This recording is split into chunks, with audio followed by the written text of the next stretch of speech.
Guys, once again, welcome back. Oracle just made $67 billion this year. Their revenue is up, their cloud business is growing 77%. Larry Ellison is out there telling analysts that AI is not going to hurt Oracle, that it's going to hurt basically everyone else.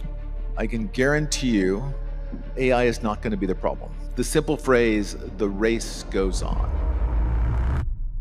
This company is telling managers to draw up lists on who's getting cut before September 1st. We're not talking about just 5 people, not just a department. Some teams are looking at double-digit percentage layoffs once again. So if you're confused about how a company can be printing record revenue and firing people in the same breath, stay here because that's exactly what we're going to take a look at in this video. And before we continue, I would appreciate if you give this video a like, hit subscribe, and share this video with your tech bros because it helps the channel tremendously. By the end of this video, you're going to understand exactly what is happening at Oracle and why the same thing is happening everywhere else in tech as well, and what it actually says about where jobs are headed next.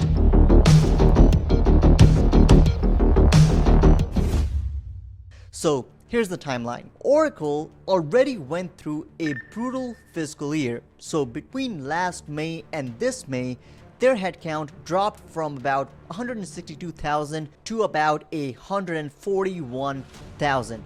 That's a 21,000 jobs gone in about 12 months. About 13% of the entire company just completely wiped out.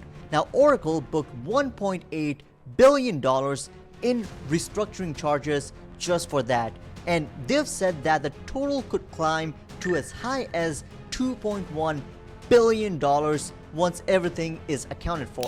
Now you'd think that the painful part is behind them, right? Rip the band-aid off, rebuild, and just move on. Except now, according to an internal document reviewed by Business Insider and multiple people familiar with the plan of what's going on, Oracle is doing it once again. Managers have been asked to submit names. The goal is to trim payroll before September 1st, which conveniently is the exact day Oracle's new fiscal quarter starts. So some teams could see cuts in double digits percentage-wise. Now, Oracle hasn't confirmed any of this publicly. They've actually declined to comment, which in corporate language usually means yes, but we're not ready to say it out loud just yet. And on employee forums, people inside the company are already saying that the deactivations have started, the same pattern that they saw right before the last round of major layoffs.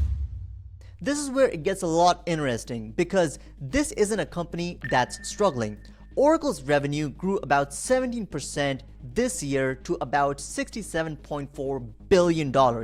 Their cloud infrastructure business, the part that rents out computing power to AI, grew about 77%. The number that really matters here is that Oracle is actually sitting on $638 billion in what's called as remaining performance obligations. That's basically contracted revenue deals that have already been signed that Oracle has promised to deliver over the coming years.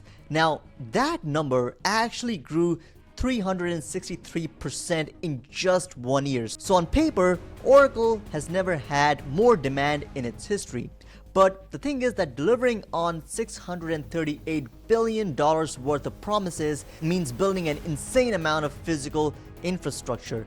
We're talking about data centers, chips, power cooling, etc. That costs a lot of money. Like, we're talking a lot of money. Oracle's capital spending this year has hit to about $55.7 billion. Now, the year before, it was about $21 billion.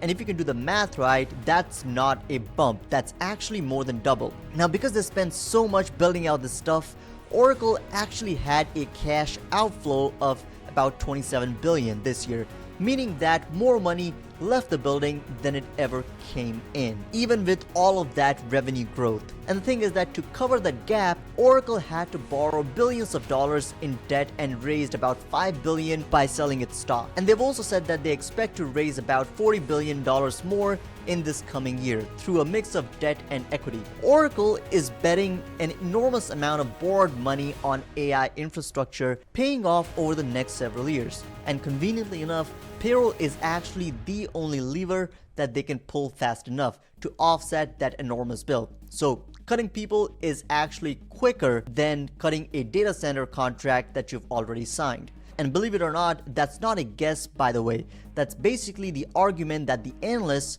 covering this have been making quite directly.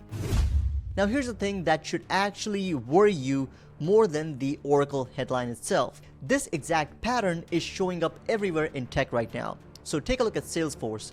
Salesforce cut its support division nearly in half this year, then made another round of AI-related cuts a few months later. Now, take a look at Amazon. Amazon eliminated around 16,000 corporate jobs in January, and that came right after cutting 14,000 jobs in October. Take a look at Dell. Dell workforce shrank by about 10%. That's about 11,000 people. And all of this is happening as the company shifts its focus towards AI servers. Notice the justification is almost identical every single time. That AI made certain roles unnecessary. That we're investing in AI infrastructure instead. And if you look carefully, the stock market has actually started punishing this too. Oracle stock is down almost 26% this year, partly because investors are nervous about all of this AI spending that's happening across industry, and they're basically saying that this just might not pay off as fast as it was promised. So now you've got two fears colliding at once. You've got companies that are worried that they'll fall behind if they don't spend on AI, and they're cutting human headcount to afford it, whether or not AI is the direct reason why those specific jobs disappeared. Now that's the real shift happening right now. It's not that robots took the job, it's just that the company decided that the budget goes to compute and not to the people. And AI just happens to be the story that makes that decision sound forward-looking instead of just cost-cutting.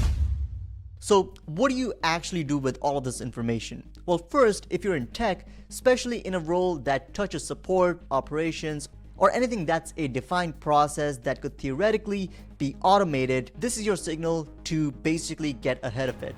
Not necessarily panic, learn how the AI tools in your specific field actually work, not as a hobby, but use it as leverage.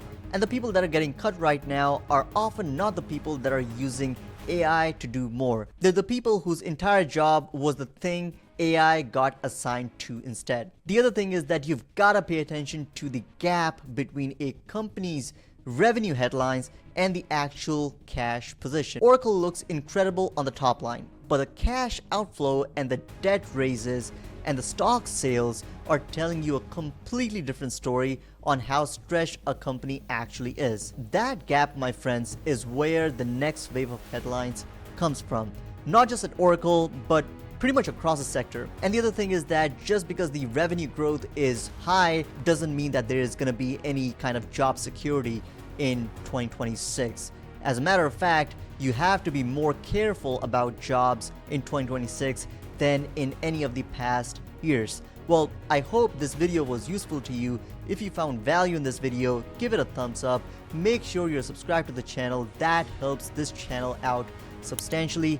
That also allows me to bring more content, more credible information to you directly. Make sure that you share this video with your tech bros. That's gonna be all for today. I'll see you in the next one.